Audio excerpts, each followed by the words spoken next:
ఆర్టీసీలో సమ్మె siren మోగనుంది. 14 డిమాండ్లతో RTC జేఎండీకి సమ్మె నోటీసులు ఇచ్చారు కార్మికులు. చాలా కాలం నుంచి పెండింగ్ లో ఉన్న సమస్యలు పరిష్కరించాలని డిమాండ్ చేశారు. 7 యూనియన్ల నేతలు కలిసి సమ్మె నోటీసులు ఇచ్చారు. వేతన బకాయిలు, లీవ్ ఎన్కాష్మెంట్, డీఏ చెల్లింపులతో పాటు అద్దె బస్సులు రద్దు చేయాలని డిమాండ్ చేస్తున్నారు కార్మికులు. ఇచ్చిన గడువులోగా సమస్యలు పరిష్కరించకపోతే ఖచ్చితంగా సమ్మెకు దిగుతామంటున్నారు కార్మిక నేతలు.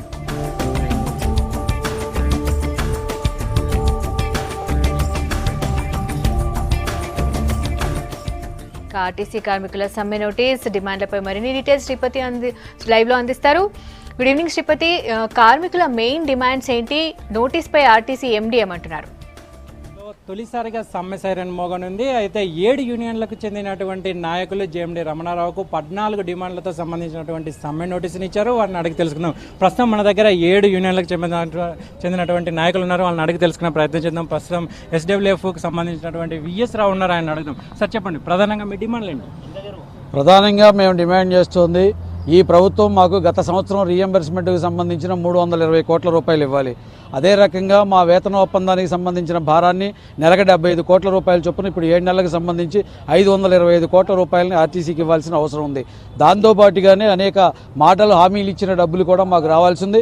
కానీ ప్రభుత్వం వాటన్నిటిని రిలీజ్ చేయకుండా పక్కన పెట్టేసి ఆర్టీసీని ఆర్థికంగా దివాళా దించేదానికి ప్రయత్నం జరుగుతుంది. రెండో పక్కన ఆర్టీసీ బస్సులను కొనకుండా మొత్తం అద్దె బస్సులను కొని ఆర్టీసీని ప్రైవేటు వ్యక్తుల చేతుల్లో పంపే ప్రయత్నం చేస్తుంది. ఈ చర్యలన్నీ ఆపాలి, ఆర్టీసీకి ఇవ్వాల్సిన డబ్బులన్నీ ఇవ్వాలని చెప్పి మేము డిమాండ్ చేస్తున్నాం. అదేవిధంగా మనతో మాట్లాడేందుకు ఎంప్లాయీస్ యూనియన్ నాయకుడు రాజిరెడ్డి ఉన్నారు. ఆయన అడిగి తెలుసుకున్నారు. సార్ చెప్పండి, మీరు ఇంతకాలం వేచి ఉన్నారు, ఇప్పుడు సడన్గా సమ్మె నోటీస్ ఇచ్చేందుకు కారణం ఏంటి?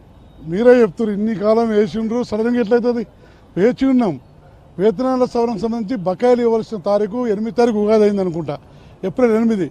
అంటే అంగీకరించిన అంశం ముఖ్యమంత్రి గారు, హామీ ఇచ్చిన అంశం ముఖ్యమంత్రి గారు మీడియా ద్వారా ఆర్టిస్టులకు తెలియజేసిన అంశం కూడా 1 నెల ఇవాళ 8 రోజుల తర్వాత మేము సమ్మె నోటీస్ ఇచ్చినాం. సరిపోయింది. యాజమాన్యం ఎక్కడ స్పందించలేదు, కల్పించుకోలేదు, ఇస్తామని హామీ లేదు. బట్ ఏ యూనియన్కి అయిన ఉద్యమాలు చేసినాం. ఆఖరికి జేఏసీ ఏర్పడి ఈరోజు సమ్మె నోటీస్ ఇచ్చినాం. అది చాలా యాజమాన్యం చెప్పేది అంటే ప్రభుత్వం మాకు డబ్బులు ఇవ్వడం లేదు. ప్రభుత్వం ఒప్పుకునే కాడికి ఇవాళ ముఖ్యమంత్రి గారు ఎవ్రీ మంత్ 75 కోట్లు ఇస్తామని చెప్పారు. 75 కోట్లకు 5 మాసాలకు 1 మాసం మొన్న వచ్చిందని తెలిసి 4 మాసాల 75 కోట్లు 30 కోట్లు ఇస్తే మాకు కావాల్సింది 310 కోట్లు. ఇంకా మిగులుబాటు ఉంటుంది. రియంబర్స్మెంట్కు డబ్బులు 400 చిల్లర కోట్లు రావాలి. అందులో ఎంవీ ట్యాక్సీ అడ్జస్ట్మెంట్ పోతే 120, 130 కోట్లు వస్తాయి. ఇంకా మిగులు బడ్జెట్ ఉంటుంది మాకు 400 కోట్ల పైన ప్రభుత్వం ఇస్తే 310 కోట్లు మాకు ఖర్చు అవుతుంది. చాలా ఘోరమైన విషయం ఏంటంటే రిటైర్మెంట్ అయిన వారికి సెటిల్మెంట్ చేయలేకపోవడం. 1/4/2013 నుండి రిటైర్డ్ అయిన ఆర్టీసీ కార్మికులకు పెన్షన్ ఉండదు, ఆరోగ్యశ్రీ లేదు. 1 లక్ష 2 లక్షలు వస్తాయని వెయిట్ చేస్తున్నారు. 2 సంవత్సరాలకి వెళ్ళి 2000 మంది వాళ్ళందరూ తీవ్ర నిరాసక్తత వ్యక్తం చేస్తారు, నిరుత్సాహంగా ఉన్నారు. కాబట్టి చాలాసార్లు అన్ని విధాలుగా ప్రభుత్వం పైన యాజమాన్యం ఒత్తిడి తెచ్చినాం, స్పందించలేదు. కాబట్టి సమ్మె నోటీస్ తప్పలేదు. యాజమాన్యం కావాలని సమ్మె నోటీస్ ఇచ్చింది, సమ్మెకు అవకాశం కల్పించింది. తప్పని పరిస్థితుల్లో సమ్మె నోటీస్ ఇచ్చినాం. సో అయితే ఎన్ఎంయూ నేత అశోక్ గారు ఉన్నారు. ఆయన అడిగి తెలుసు. సార్ చెప్పండి, సమ్మె నోటీస్ ఇచ్చారు, మరి మీరు సమ్మెలోకి వెళ్తారా లేదా విరమించుకుంటారా? మరి ఆర్టీసీ కార్మికులకు సమ్మెలు కానీ ఉద్యమాలు కానీ కొత్తేం కాదు. మరి సకల జనుల సమ్మెకు ఊపిరిలూదిన ఆర్టీసీ కార్మికులు ఆ తర్వాత వేతన సవరణ కోసం తెలంగాణ ఏర్పడిన తర్వాత కూడా గత సంవత్సరం ప్రభుత్వం మెడలు వంచి కూడా మేము ఖచ్చితంగా సమ్మె చేసి 8 రోజులు విజయవంతంగా సమ్మె చేసి సాధించుకున్నాం. ఆ సాధించుకున్న డిమాండ్లు ఏదైతే ఉన్నాయో, అంగీకరించిన డిమాండ్లు ఇంకా అపరిష్కృతంగా మిగిలిపోయినాయి. మరి మాకు విశ్వాసం ఉంది, గౌరవ ముఖ్యమంత్రి గారు పదే ప్రజా రవాణా వ్యవస్థ పట్ల తనకున్న అభిమానాన్ని చాటుకుంటారు. మరి అది కార్మికుల పట్ల, ఆర్టీసీ కార్మికుల పట్ల కూడా కార్యరూపంలో దాల్చాలని మేము కోరుకుంటున్నాము. మరి కేవలం మాటలకే పరిమితం కాకుండా వారు దయచేసి చాలా సందర్భాల్లో చెప్పారు, యూనియన్ నాయకులుగా మీరు రండి, చర్చించుకుందాం, ఆర్టీసీని రక్షించుకుందాం అని చెప్పారు. మరి దురదృష్టవశాత్తు తెలంగాణ ఆర్టీసీ లాభాలలో పోతుంది. బంగారు తెలంగాణ దిశగా మిగిలిన అన్ని వ్యవస్థలు పనిచేస్తుంటే కేవలం ఆర్టీసీ మాత్రం దినదినము నష్టాల బారిన కూరుకుపోతుంది.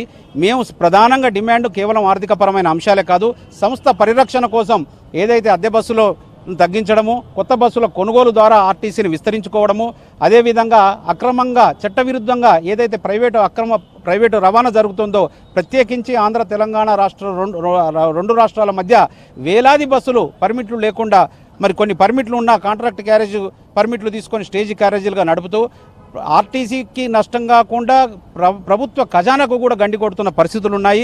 మరి వీటి మీద కూడా దృష్టి సారించాలని కోరుకున్నాము. అదేవిధంగా 2 రాష్ట్ర రోడ్డు రవాణా సంస్థలు ఏర్పడిన తర్వాత తెలంగాణ వాటాకు చెందాల్సిన మరి ఏదైతే ఆంధ్రప్రదేశ్ సంబంధించి దాదాపు 4 లక్షల కిలోమీటర్లు ఇలా తెలంగాణ భూభాగంలో ఆర్టీసీ ఏపీఎస్ఆర్టీసీ బస్సులు తిరుగుతున్నాయి. తెలంగాణ ఆర్టీసీ బస్సులు మాత్రం కేవలం 95,000కు మాత్రమే పరిమితమైనవి. ఇది కాకుండా సుమారుగా 400 బస్సులు మరి తెలంగాణ ఆర్టీసీ నోటీసులు లేకుండా మరి తెలంగాణకు సంబంధించిన ఆదాయాన్ని కొల్లగొట్టుకుపోతున్న నేపథ్యంలో మేము వాటి మీద దృష్టి సారించమని ప్రభుత్వాన్ని యాజమాన్యాన్ని కోరుతున్నాం తప్ప కేవలం ఆర్థికపరమైన అంశాల గురించి కాదు, అంగీకరించిన అంశాలను అమలు చేయమంటున్నాం. కొత్త డిమాండ్లు మరి కొత్త ఆలోచనలతో మేమేం రాలేదు. మరి మా గొంతెమ్మ కోరికలు కూడా కాదు. ప్రత్యేకించి ప్రభుత్వాలన్నీ ఆర్టీసీకి సంబంధించిన సమ్మె ఏ విధంగా ఉంటాయో అన్ని రుచి చూసిన ప్రభుత్వాలే. సమ్మె వరకు వెళ్ళనియరు. గౌరవ ముఖ్యమంత్రి గారి పట్ల మాకు విశ్వాసం ఉంది. అదేవిధంగా కొత్తగా పదవి బాధ్యతలు చేపట్టిన గౌరవ చైర్మన్ శ్రీ సోమారపు సత్యనారాయణ గారి పట్ల మాకు విశ్వాసం ఉంది. ఆయన ఇండస్ట్రియలిస్ట్గా మరి చక్కటి వ్యాపారవేత్తగా ఆయనకు అన్ని విషయాలు లేబర్ యాక్టివిటీలో ఉన్నతను సమ్మె దిశగా ప్రయాణించకుండా సత్వరమే చర్య తీసుకుంటారని, లేని పక్షంలో కార్మిక సంఘాలను కార్మికులను అందరినీ కలుపుకొని మరి పెద్ద ఎత్తున సమ్మె అనివార్యమైన పక్షంలో బ్రహ్మాండమైన విజయవంతమైన సమ్మె చేస్తామని మీ ద్వారా తెలియజేస్తున్నాను. మీరు చెప్పండి, ఇప్పటికే సంవత్సరానికి 600-700 కోట్ల నష్టాల్లో ఉంది ఆర్టీసీ. ఇప్పటికే మీకు డిఏ కూడా పెంచారు. అయినా ఇప్పుడు సమ్మె నోటీస్ ఇవ్వడం సమంజసమేనా? ప్రభుత్వం ఇచ్చిన హామీలు నెరవేర్చినందుకు కార్మికులు అందరూ నిస్పృహ నిరాశకు గురైనారు. మరి అద్దె బస్సులు తీసుకోవడం, ఉపాధి అవకాశాలు కోల్పోయినాయి. ఉద్యోగ అవకాశాలు వస్తాయని బంగారు తెలంగాణ కోసం అందరూ ఆర్నిశలు కలలు కానీ మరి సకల జనుల సమ్మె ఆర్టీసీ కార్మికులు విజయవంతం చేసినందుకు ఇవాళ ఆర్టీసీనే నిర్వీర్యం చేసే పరిస్థితిలో తెలంగాణ ప్రభుత్వం ఉంది. ప్రపంచంలో ఏ రవాణా రంగ సంస్థకు రాని అరుదైన గౌరవం Guinness book of world record మనకు దక్కింది. ఈ సంస్థను పటిష్టపరచాల్సింది ప్రభుత్వం, కానీ నిర్వీర్యం చేస్తుంది. మరి అన్ని హామీలను నెరవేర్చలేని పరిస్థితుల్లో సమ్మె అనివార్యమైంది. ఇవాళ అద్దె బస్సులు తీసుకోవడం వల్ల ఉపాధి అవకాశాలు పోయినాయి. తర్వాత ప్రభుత్వం ఆర్టీసీ నుంచి VAT, MV tax, sales tax, service tax అన్ని ట్యాక్సులు తీసుకుంటుంది. కానీ ప్రభుత్వం మాత్రం మాకు ఈ బడ్జెట్లో ₹1 కూడా ఇవ్వలేదు. 2 సంవత్సరాల కాలంలో అన్ని రంగాలకు నోటిఫికేషన్ ఉద్యోగ అవకాశాలు ఇచ్చిన ఆర్టీసీలో కానీ ఒక్క ఉద్యోగం ఇవ్వలేదు. మరి ఇది నిరసనగా అన్ని కార్మిక సంఘాలు ఏకమై జేఏసీగా ఏర్పడి సమ్మె అనివార్యమనే దిశలో మరి పయనిస్తున్నాం. వెంటనే ప్రభుత్వం స్పందించి గౌరవ చైర్మన్ గారు, జేఎండీ గారు, రవాణా శాఖ మాత్యులు మరి స్పందించి సమ్మెను నిర్మింపదీసే దిశలో చర్చలకు పిలవాలని. మరి ఇంకోటి ఘనకార్యం ఏంటంటే రవాణా శాఖ మంత్రిగా ముఖ్యమంత్రి గారు మరి వారి ప్రజా జీవితంలో ఎమ్మెల్యేగా అయి మినిస్టర్గా అయింది రవాణా శాఖ మంత్రి. దాని మీద మమకారం ఉండాల్సింది పోయి మరి వెటకారంగా ఆర్టీసీని పట్టించుకునే స్థితిలో ఉన్నారు. కాబట్టి ముఖ్యమంత్రి గారు వెంటనే స్పందించి ప్రజా రవాణా వ్యవస్థను పటిష్టపరచాలా. మరి ఆర్టీసీని నిర్వీర్యం చేస్తే ప్రభుత్వాలు నిర్వీర్యమవుతాయని జేఏసీ ద్వారా హెచ్చరిస్తా ఉన్నాం. మీరు చెప్పండి, సమ్మె నోటీస్ మీరేమంటారు?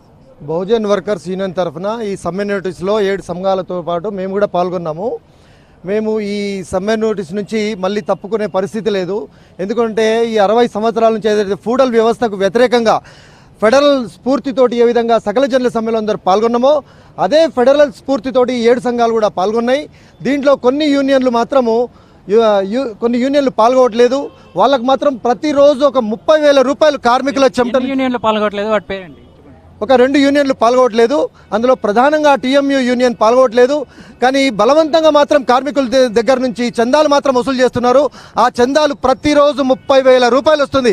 కానీ ఆర్టీసీ మాత్రం ఇది మొత్తానికి చాలా సంవత్సరాలుగా పెండింగ్లో ఉన్నటువంటి సమస్యలు పరిష్కరించాలని తాము చాలాసార్లు సర్కార్ దృష్టికి తీసుకెళ్లామని అవి పరిష్కరించకపోవడంతో సమ్మెకు దిగాల్సి వచ్చిందని 7 యూనియన్ల నాయకులు చెబుతున్నారు.